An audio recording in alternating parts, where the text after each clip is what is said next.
नमस्कार, times of Swaraj में आप सबों का स्वागत है। मैं हूं संतोष सिंह और आज हम टाइम्स ऑफ स्वराज में बात कर रहे हैं कि भाई इतनी बेशर्मी लोगों में आता कहां से है। देखिए 98 से हम चुनाव को कवर कर रहे हैं, 1998 से। और चुनाव में चुनाव आयोग की जो भूमिका है वो भूमिका वर्ष के साथ साथ बदलता गया और एक मजबूत इंस्टीट्यूशन की तरफ खड़ा हुआ चुनाव आयोग। चुनाव के समय में पर्यवेक्षक का तेवर क्लेवर देखने वाला होता था। जिला के कलेक्टर से लेके थानेदार से लेके चौकीदार तक दहशत में रहता था कि कहीं पर्यवेक्षक साहब आ गए और कुछ गड़बड़ी देख लिए तो क्या होगा।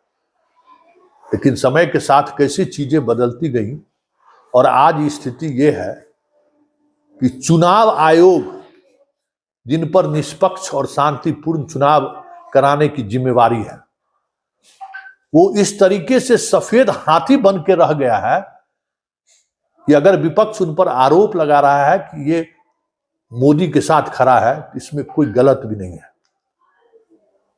क्योंकि जिस तरीके की घटनाएं घट रही हैं, जिस तरीके से चुनाव आयोग काम कर रहा है, उससे तो ऐसा ही लग रहा है कि चुनाव आयोग सीधे सीधे तौर पर सरकार के साथ खड़ी है, सीधे सीधे तौर पर मोदी के कंट्रोल में है।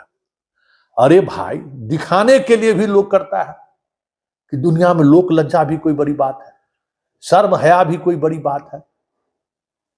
पहले राहुल गांधी का हेलीकॉप्टर चेक किया था, कल समस्तीपुर में खड़गे जी का हेलीकॉप्टर चेक किया। चेक होना चाहिए, जरूरी है, लेकिन दिखाने के लिए कभी भाजपा नेता का चेक कर दीजिए। अरे शर्म इतना तो भाई कैसन कैसन पदाधिकारी सब हो गया, हमको ही समझ में नहीं आता भाई। अरे आप किसके प्रति जिम्मेवार है?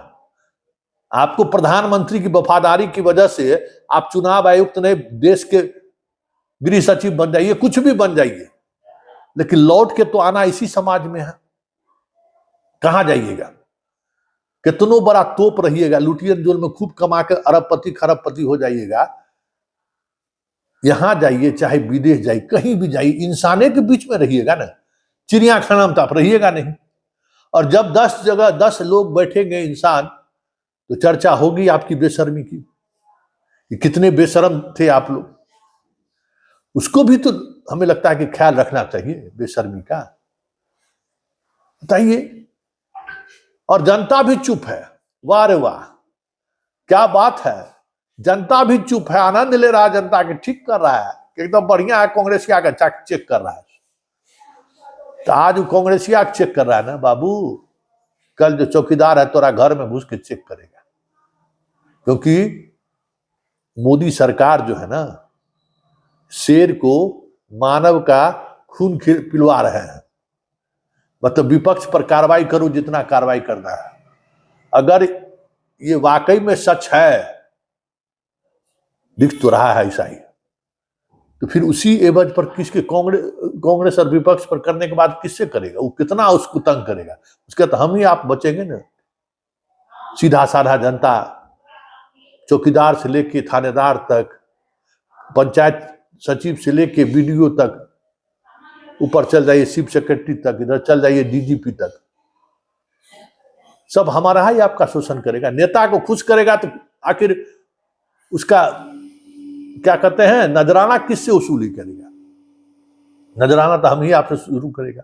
विकास के नाम पर हम रही आपके पैसे को लूटेगा, तो नजराना देने के लिए तैयार रहिए।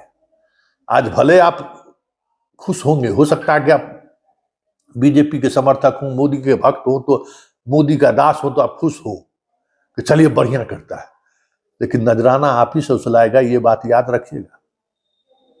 आज पाठक जो है नीतीश कुमार के समर्थक और बीजेपी के समर्थक को छोड़ दे रहा है, नहीं ना छोड़ रहा है, नजराना तो सबसे उछल रहा है ना। है? इस बात को दिमाग में रखिए कि जो सरकार ब्यूरोक्रेसी को मानव का खून पिलाने का काम करता है, वो सरकार कभी आपकी हितैषी नहीं हो सकती है। क्योंकि वो ब्यूरोक्रेसी हमारा ही आपका खून पिएगा। क्योंकि नेता अगर 10 नेता का खून पीने के लिए कहता है उसको और उसको खुश करता है, उसके एवज में वो सारा खून हमारा आपका पिएगा और नेता चुपचाप दिखता रहेगा, क्योंकि नेता को वो इस तरीके से ऑब्लाइज करता है कि कोई विधायक बनता है, कोई सांसद बनता है, कोई मंत्री बनता है, कोई प्रधानमंत्री बनता है।